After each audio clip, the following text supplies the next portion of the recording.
नाजरीन, तब्दीली जब आ रही थी या लाने की कोशिश की जा रही थी तो धरने जब होना शुरू हुए तो बहुत से करैक्टर सामने आए जिनके बारे में बहुत सी बातें हुई। कुछ लोगों ने कहा कि बाद में दावा भी किया गया कि अगर ये शख्स या ये पर्सनालिटी इस धरने में ना होती तो शायद तब्दीली ना आती, और या जब तब्दीली आई और बहुत सी चीजों को फेस करना पड़ा तो लोगों ने इनको जाकर कमेंट्स भी किए कि जनाब आप बताएं कि कैसी लग रही है आपको तब्दीली। तो जनाब जिन करैक्टर्स के हवाले से हम बात करें उनमें से एक किरदार आज हमारे स्टूडियो में मौजूद है और उसी वक्त एक ट्रेंड स्टार्ट हुआ था।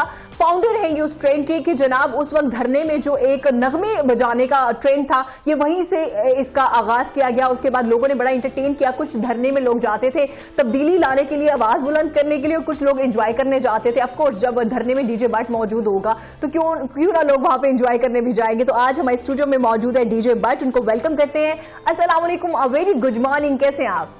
वालेकुम अस्सलाम, अल्हम्दुलिल्लाह। आप खैरियत से हैं?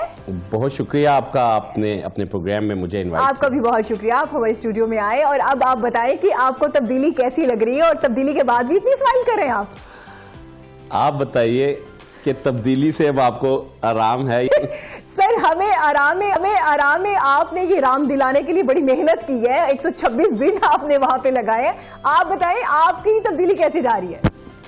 सबसे पहली बात तो मैं ये करता चलूं कि DJ but as a professional DJ है, इवेंट मैनेजर है। लोग अपने बड़े बड़े इवेंट्स हमसे करवाते हैं और जहां तक पीटीआई का ताल्लुक है, मैं वहां पर जो 126 दिन रहा, मैंने वहां से पैसे अर्न किए। मैं काम के लिए गया था, अपने बाल बच्चों की रोजी रोटी कमाने गया था। मैं कोई नारे लगाने वहां नहीं गया था और ना ही मैं कोई पीटीआई का वर्कर था। अच्छा, अभी है? मैं इमरान खान का हमेशा ताबेदार रहूंगा। इमरान खान मेरे लीडर हैं। हाँ। इमरान खान की वजह से पूरी दुनिया में मेरा नाम बजा। 2007 में भी हमने इलेक्शन कैंपेन की थी पाकिस्तान पीपल्स पार्टी की, किसी को नहीं पता।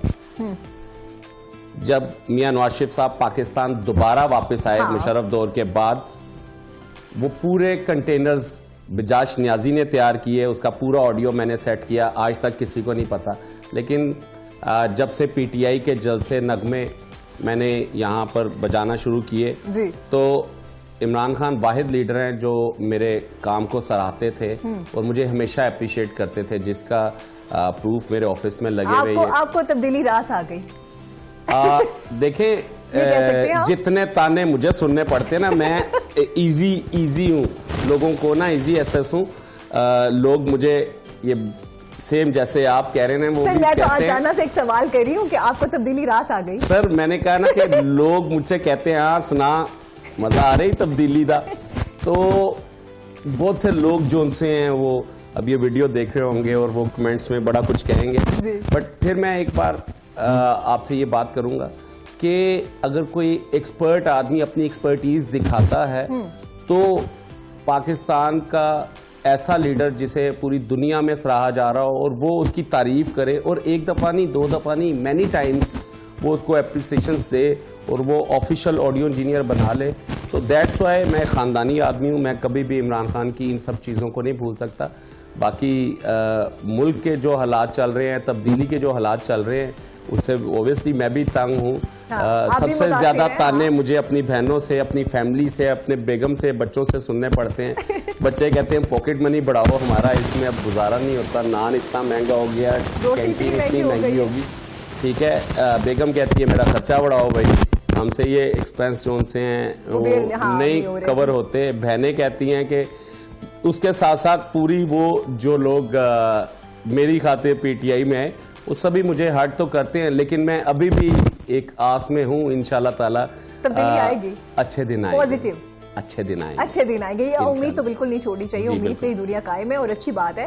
खान साहब ने भी हमें उम्मीद दिलाई, हम भी अभी उम्मीद लगाए बैठे हैं। कभी ऐसा हुआ है कि स्पेशल लोग, जैसे आपने कहा बहुत सी चीजें सुनने को मिलती है, कभी ऐसा हुआ है गैदरिंग में लोग क्रिटिसाइज कर रहे हो पीछे हुकूमत को, तो आपने कहा होगा भाई क्रिटिसाइज ना करें, हो जाएगी सब चीजें, या आप भी कहते हैं कि हाँ कह तो तुम लोग सही रहे हो, हालात काफी ज्यादा खराब हो गए, कि आप कहते हैं कि हाँ ठीक है जो क्रिटिसाइज कर रहे हैं हुकूमत को वो ठीक कर रहे हैं? 9 दिसंबर 2020 को मुझे मेरे ऑफिस से मुझे उठाया गया, पुलिस ने नाहक मेरे ऊपर जुल्म किया, ज्यादती की बगैर किसी वजह के। मैंने कोई कानून नहीं तोड़ा था, मेरे ऊपर फजूल किस्म के पर्चे काट दिए जिन्हें अभी तक मैं अदालतों में सह रहा हूं। लेकिन अभी तक किसी को कोई पनिशमेंट नहीं मिली, कोई पुलिस वाले को सस्पेंड नहीं किया गया, किसी को ये नहीं शो कॉज नोटिस नहीं किया गया।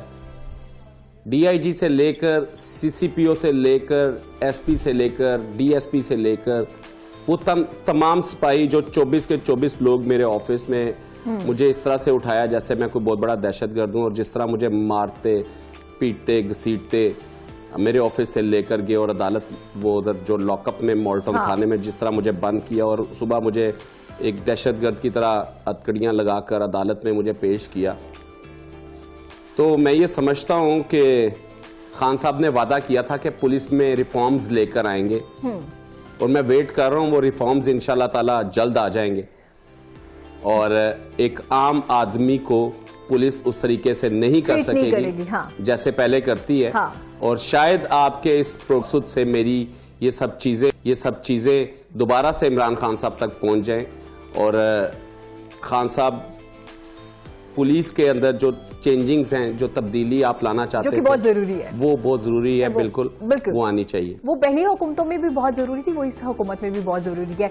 तो कैसा लगता है डीजे साहब, इतने करीबी लीडर साहब को देखना, एक ही कंटेनर पे खड़े होना, और अब वहीं पे अब अपने इंसाफ के लिए आपको मतलब मैसेज देना पड़ रहा है, तो इमरान साहब को देखना चाहिए ना कि उनके इतने करीबी लोग जो तब्दीली लाने में अहम किरदार अदा करते रहे, उनको तो एटलीस्ट आसानी से इंसाफ मिल जाए। जब मुझे 9 दिसंबर को उठाया गया जी, तो किसी को कोई पता नहीं था कि क्या वजह है, क्यों उठाया गया, रीजंस नहीं पता थी, ठीक है। और उस वक्त हमारे पाकिस्तान तहरीक इंसाफ के कुछ लीडरान ने मेरे खिलाफ भी बोल दिया कि मतलब उसके से तो असला बरामद हो गया, वो कुछ ऐसा भी हो सकता है, वैसा भी हो सकता है। लेकिन जब रियल चीजें जो उनके सामने आई कि उन्होंने मेरे ऑफिस से जाकर मेरी अलमारी से मेरे वेपन जो उनसे निकाले, जो लाइसेंस थे, उनका सारा कुछ मौजूद था, सिर्फ इसलिए कि वो अब जुल्म ज्यादती कर चुके थे, अब कोई उन्होंने मेरे ऊपर कोई पलंदा तो डालना था, बट वो ऐसा नहीं कर सके। लेकिन वेरी नेक्स्ट डे उन सब लीडर्स के मेरे लिए अच्छे बयान तो आए, सबने कॉल्स भी की, स्पेशली आजम स्वाति साहब ने मुझे कॉल की कि डीजे बट तुमने घबराना नहीं है, हम आपके साथ हैं। और भी बड़े बड़े सीनियर पुलिस ऑफिसर्स ने जब ये सब कुछ आपके टीवी चैनल के तवसुत से दुनिया को पता चला कि जुल्म किया है, डीजे बट के साथ ज्यादती की है, तो बट फर्दर कोई वो वैसी कार्रवाई नहीं हुई कि वो वाले पुलिस वाले, वो स्पेशली वो लड़का जो सिपाही था जिसने मेरे मुंह पर इस तरह शूज से ठुड्डे मार रहा था, या जो लोग मुझे बालों से पकड़कर घसीट रहे थे, जो मेरे मुंह पे तमाचे मार रहे थे, या वो सब कुछ जो लोग जितने भी पुलिस ऑफिसर्स थे जिन्होंने मेरे ऊपर जुल्म तशद्दुद किया, उनके खिलाफ कोई कार्रवाई नहीं हुई। और मैं अभी भी क्या, मैं सारी जिंदगी इंशाल्लाह ताला उम्मीद करूंगा कानून बनाने वाले इदारों से कि एटलीस्ट पुलिस में रिफॉर्म्स हो जाए, और आपको भी, आपको और आपके जैसे बहुत से और भी लोग हैं जो लाइन में लगे हुए हैं कि शायद चीजें तब्दील हो जाएं। हम तब्दीली की उम्मीद लगाए बैठे हैं, इंशाल्लाह चीजें तब्दील होंगी, और पुलिस रिफॉर्म्स में भी बड़ा जरूरी है।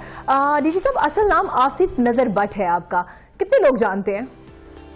अम्मी आसिफ कहती थी, बाकी सभी डीजे बट कहते हैं, और अब वालदा भी नहीं रहे, तो आसिफ अब सुनना अच्छा नहीं लगता, क्योंकि माँ की जो मोहब्बत और शफकत आसिफ में मिलती थी, तो बस अब डीजे बट एक नाम जो है लोगों के जुबान पर आ जाता है। और आसिफ अब कोई कहे भी तो मुझे खुद भी जरा समझ नहीं आती, अच्छा मुझे बुला रहे हैं, अच्छा याद तो भी नहीं है कि नाम आसिफ है। तो करीबी लोगों में से सिर्फ अम्मा तो बुलाती थी ना आपको, तो इसके अलावा और कौन कौन से ऐसे लोग हैं करीबी जिनको पता है कि आपका नाम ये है? गूगल जो करके आता है उसे तो पता होता है, जो गूगल नहीं करता तो वो सभी करीबी दोस्तों की बात कर रही हूँ, करीबी दोस्तों की बात। करीबी दोस्त अब ऐसा है कि हाँ, जो बेस्ट फ्रेंड्स हैं, बचपन के दोस्त हैं, वो उनके लिए तो आज भी आसिफ नजर बट हूँ, उनके लिए वो आज भी आसिफ ही कहते हैं, बट दुनिया के लिए अब डीजे बट बन गया हूँ। और मेरा ख्याल है आसिफ नजर और डीजे बट दोनों एक अलग-अलग दोनों पर्सनैलिटीज हैं। एग्जैक्टली, आसिफ नजर एक वो मासूम सा बच्चा जो एक गरीब से घराने से ताल्लुक रखता था, और डीजे बट एक ऐसा असूल पसंद आदमी जो कोई भी गलत चीज को बर्दाश्त नहीं करता और अपनी पॉलिसी से इनखराफ नहीं करता। तो वो दोनों एक अलग मैं समझता हूँ कि अलग अलग लोग हैं, दो अलग पर्सनालिटी। तो डीजे, ऐसा नहीं लगता एक और धरना हो जाए तब्दीली के खिलाफ, या तब्दीली वालों को हम मोटिवेट करें कि प्लीज अब तब्दीली ले आए? आम इंसान के लिए भी? देखिए, ये तो पॉलिटिशियंस का काम है जी। जिन्होंने ये सब कुछ करना है। हाँ जी। हमारा तो काम है स्पीकर लगाना, साउंड लगाना, मजदूरी करना।